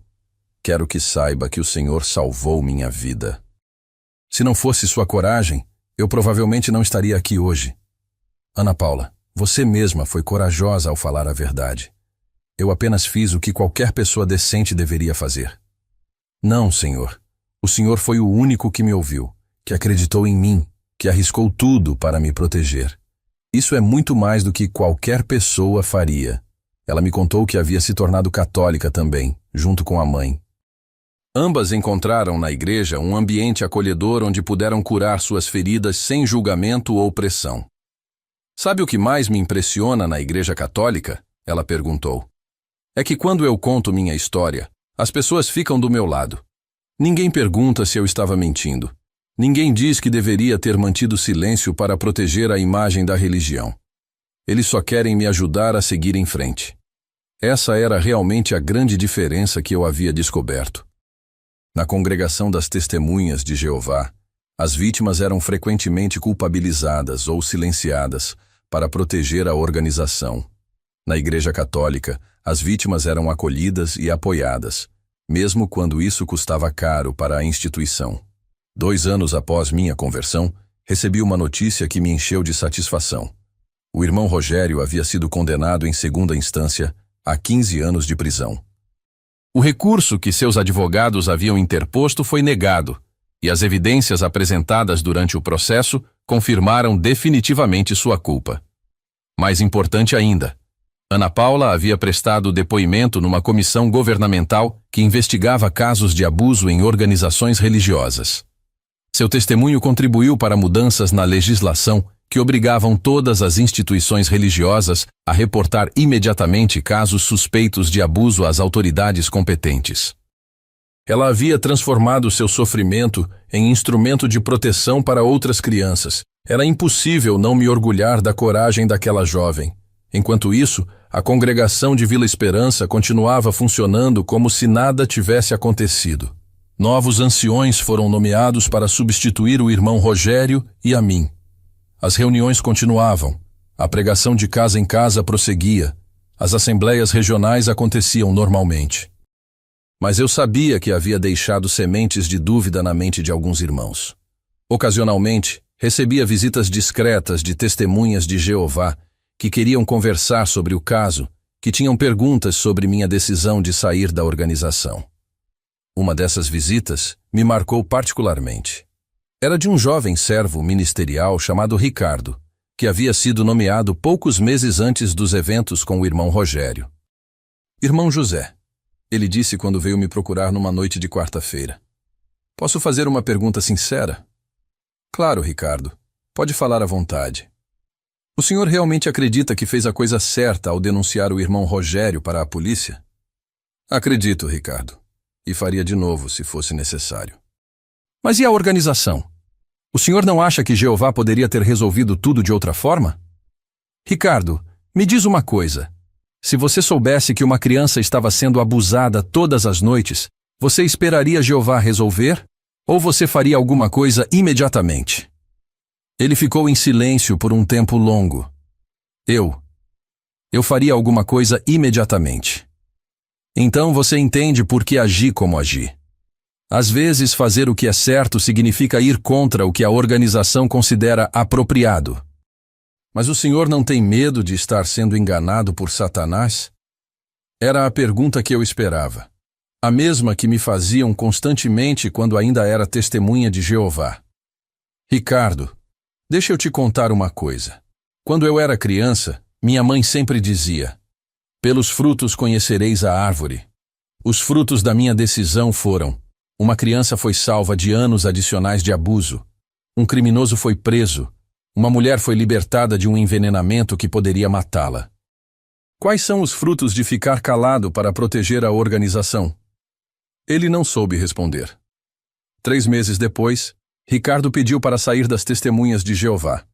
Soube depois que minha conversa com ele havia sido o catalisador para questões que já vinham se acumulando em sua mente há tempos. Hoje, 5 anos após deixar a organização das Testemunhas de Jeová, posso dizer que encontrei uma paz que nunca conheci antes. Minha fé é mais sólida, porque não depende da aprovação de uma organização humana.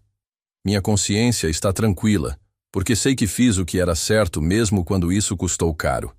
Sirvo como catequista na igreja de Vila Esperança, ajudando a preparar jovens para a primeira comunhão. Participo de trabalhos sociais com famílias carentes da cidade. Encontrei uma forma de viver minha fé que é baseada no amor e no serviço, não no medo e na obediência cega. Às vezes, quando caminho pelas ruas de Vila Esperança, encontro antigas testemunhas de Jeová que eram meus amigos. A maioria me evita, seguindo as regras rígidas sobre como tratar pessoas desassociadas. Alguns poucos me cumprimentam discretamente, talvez reconhecendo no fundo do coração que eu fiz a coisa certa. O que mais me entristece é ver como eles continuam presos num sistema que valoriza mais a aparência do que a substância, mais a conformidade do que a consciência. Quantas outras Ana Paulas existem nas congregações, sofrendo em silêncio porque não há ninguém disposto a quebrar as regras para protegê-las? Essa é uma pergunta que me assombra até hoje. Mas também encontro esperança em histórias como a de Ricardo e outras pessoas que tiveram coragem de questionar, de sair, de buscar uma espiritualidade mais autêntica. Cada pessoa que consegue se libertar dessa prisão mental é uma vitória para a verdade e para a dignidade humana. Ana Paula hoje está na universidade, estudando psicologia para ajudar outras vítimas de abuso. Ela frequentemente dá palestras em escolas e organizações sobre como identificar e denunciar casos de abuso infantil. Transformou sua dor em propósito, sua tragédia em missão. A irmã Claudete refez sua vida completamente. Casou-se novamente com um homem bondoso que a trata com o respeito que sempre mereceu. Trabalha como voluntária numa organização que ajuda mulheres vítimas de violência doméstica. Sua experiência com medicação forçada a tornou uma defensora ferrenha dos direitos das mulheres. O irmão Rogério continua cumprindo sua pena na penitenciária estadual. Soube através de contatos que ele tentou apelar várias vezes, sempre negado. Também soube que outros presos não recebem bem pedófilos e que sua vida na prisão não tem sido fácil. Não sinto prazer com isso, mas reconheço que a justiça foi feita. Antes de continuar essa história, queria pedir para vocês deixarem nos comentários de onde estão assistindo esse vídeo. Me dá um quentinho no coração saber que minha voz está chegando longe, que não estou falando sozinho. Aproveita e se inscreve no canal, que isso ajuda muito este senhor aqui a continuar contando suas histórias. Recentemente, recebi uma carta que me emocionou profundamente. Era de uma jovem de 18 anos chamada Mariana, de uma cidade do interior do Paraná. Ela havia assistido a um dos vídeos onde contei parte dessa história e decidiu me escrever. Senhor José, dizia a carta, Queria contar que sua história me deu coragem para denunciar meu pai, que é ancião na nossa congregação, e abusava de mim há anos.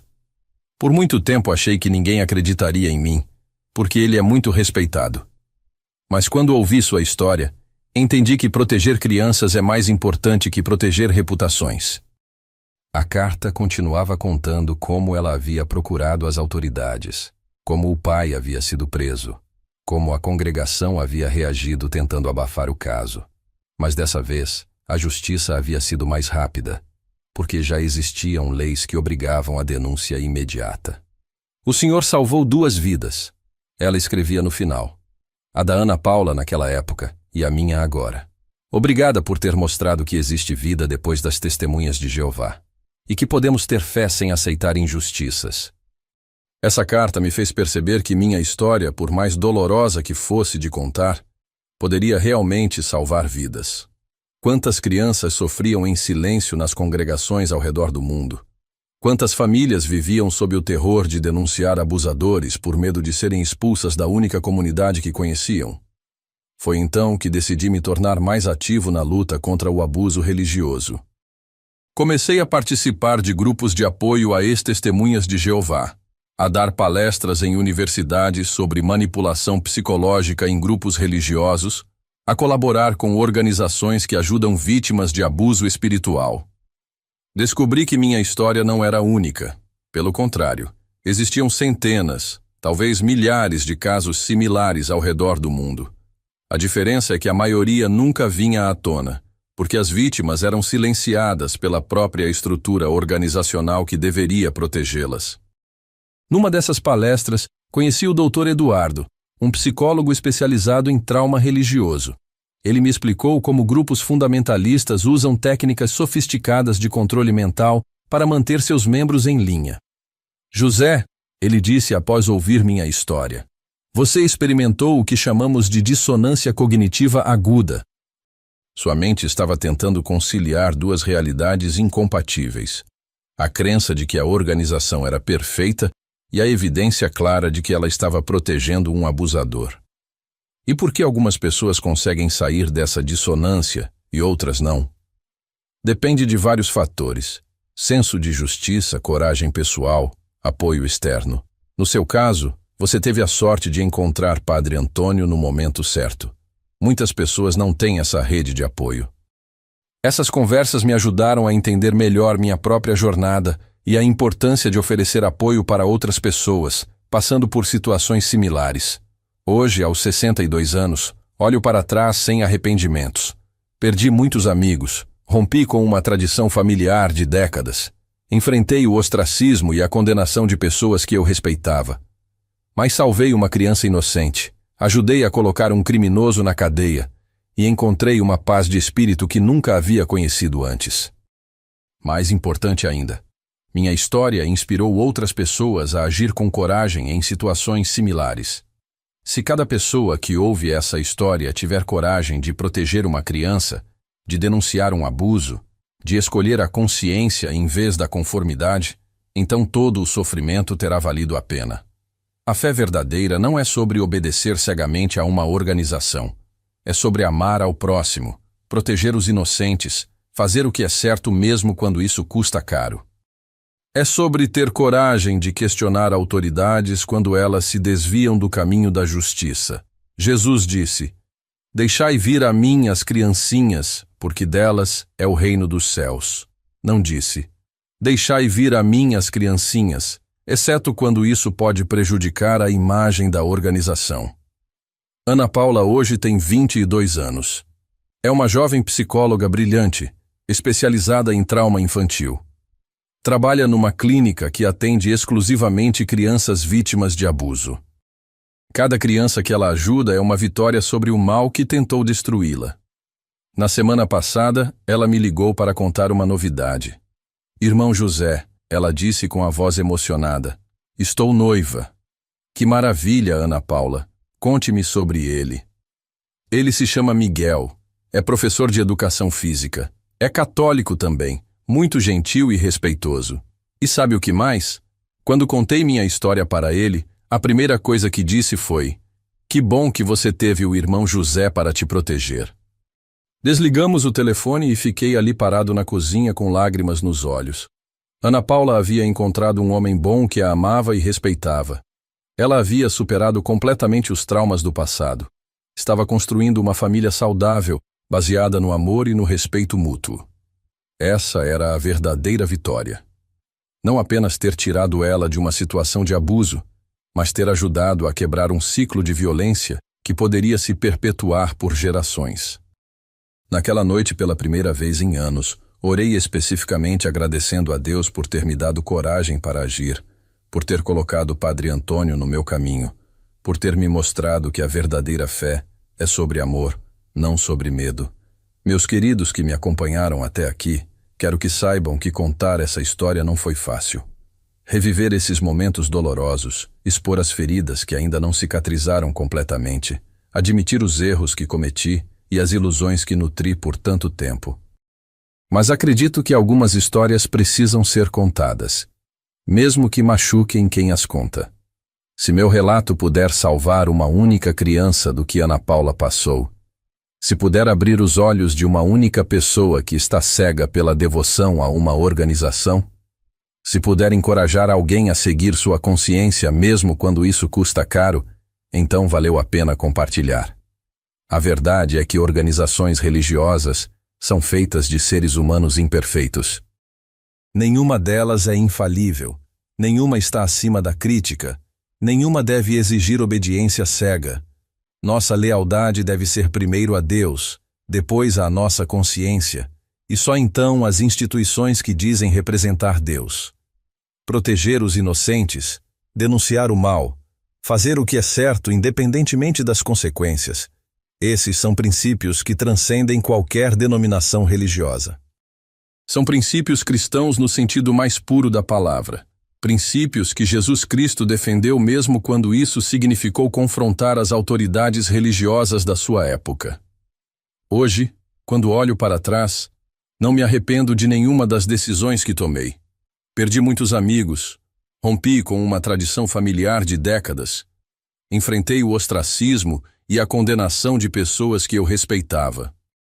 Mas salvei uma criança inocente, ajudei a colocar um criminoso na cadeia e encontrei uma paz de espírito que nunca havia conhecido antes.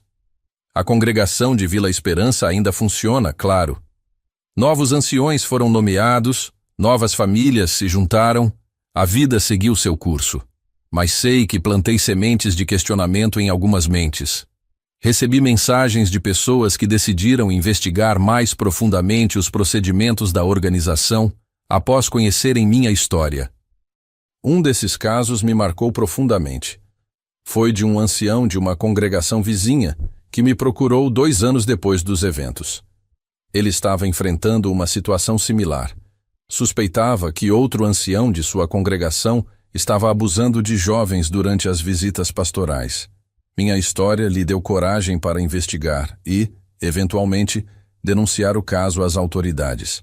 Seu exemplo me mostrou que existem coisas mais importantes que a reputação da organização, ele me disse.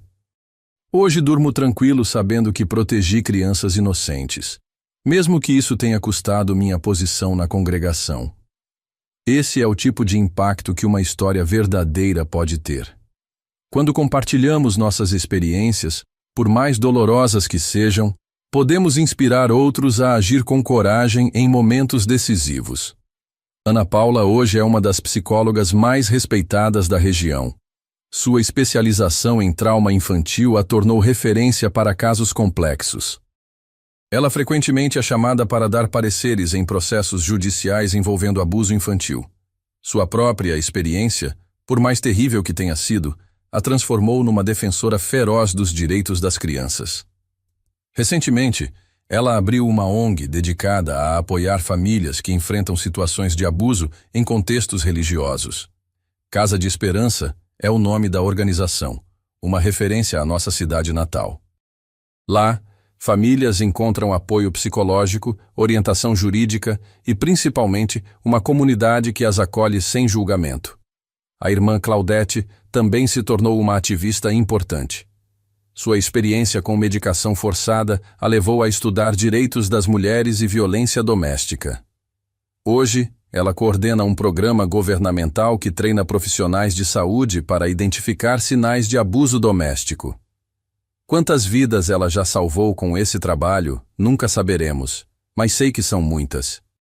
É impressionante como duas mulheres que sofreram tanto conseguiram transformar sua dor em propósito. Elas não permitiram que o mal que sofreram as definisse.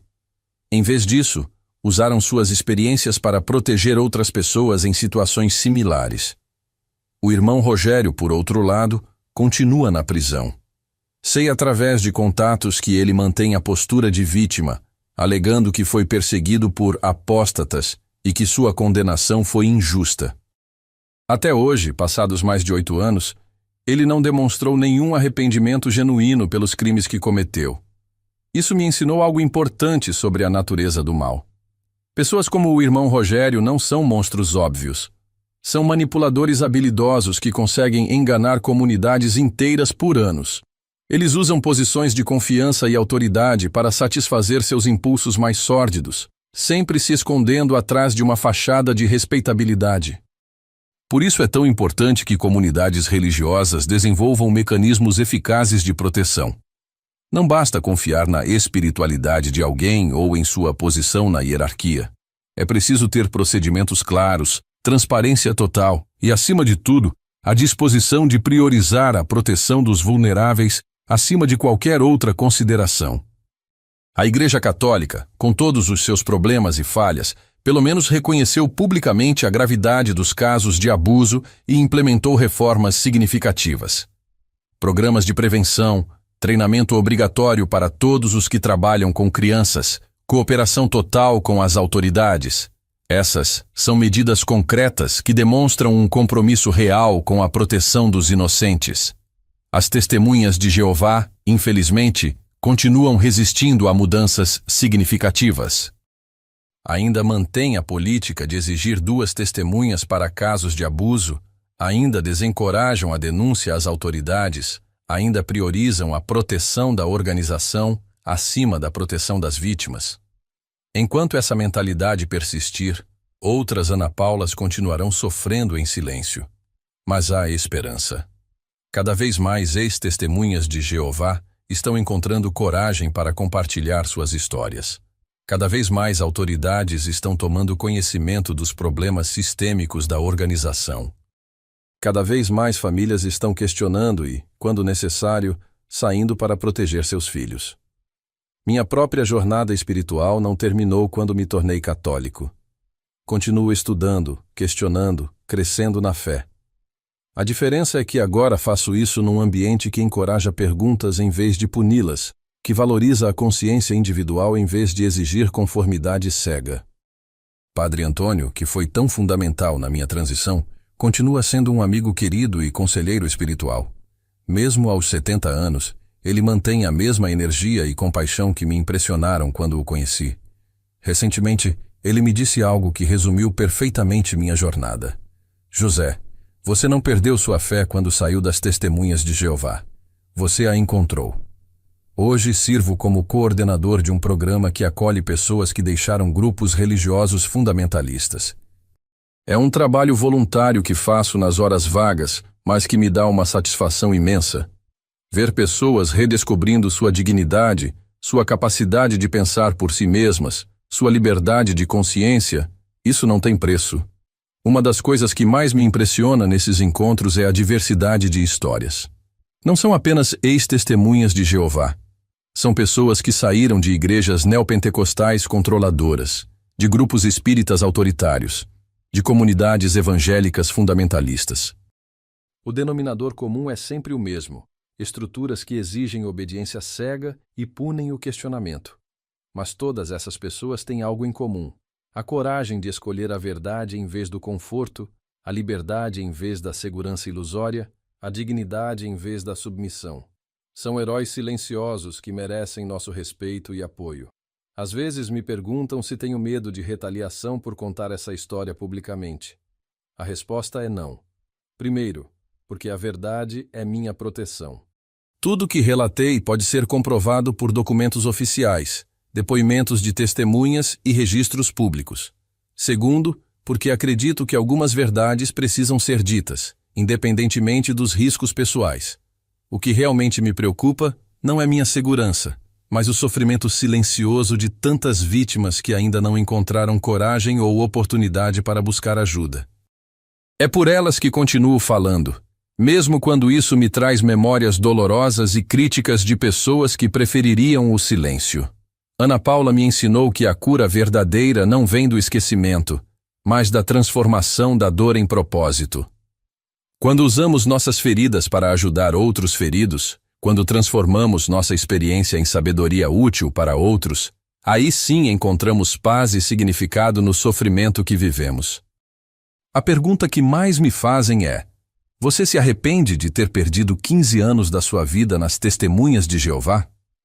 Minha resposta sempre surpreende as pessoas. Não me arrependo. Aqueles anos me ensinaram coisas valiosas sobre fé, comunidade e dedicação.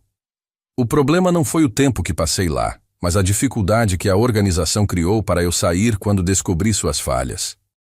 Além disso, se eu não tivesse sido ancião, se não tivesse conhecido intimamente o funcionamento da organização, talvez não tivesse tido a credibilidade necessária para ser levado a sério quando denunciei o irmão Rogério. Minha posição me deu acesso a informações e a confiança de Ana Paula que um estranho jamais teria. Deus usa até mesmo nossas experiências dolorosas para um propósito maior. Não acredito que Ele tenha causado meu sofrimento, mas certamente o usou para algo bom. Quantas crianças foram protegidas porque minha história encorajou outras pessoas a agir? Quantas famílias encontraram liberdade porque meu exemplo mostrou que era possível sair? Hoje, quando olho para a Vila Esperança das janelas da minha casa, vejo uma cidade diferente. Não apenas porque envelheci, mas porque minha perspectiva mudou completamente. Antes, via apenas a tranquilidade superficial de uma cidade pequena. Agora entendo que por trás de cada janela podem estar se passando dramas humanos complexos, que nem sempre as aparências refletem a realidade. Essa percepção aguçada me tornou mais sensível ao sofrimento alheio, mais atento a sinais de angústia que antes passariam despercebidos. É uma responsabilidade que levo a sério. Quando vejo uma criança triste demais, uma mulher submissa demais, um homem controlador demais, minha antena se liga imediatamente.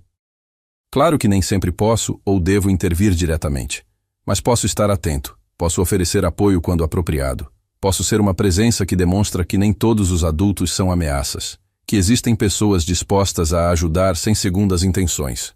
Meus queridos que chegaram até aqui comigo nessa jornada longa e dolorosa, quero agradecer a paciência e a coragem de vocês para ouvir uma história que sei que não foi fácil de acompanhar. Espero que ela tenha tocado seus corações não apenas pela dor que relata, mas pela esperança que representa. Se gostaram da minha história, por favor, deixem seu like e se inscrevam no canal. Mostrem que minha história não foi contada em vão.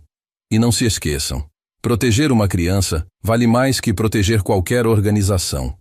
A consciência tranquila vale mais que a aprovação de homens. A verdade vale mais que a aparência.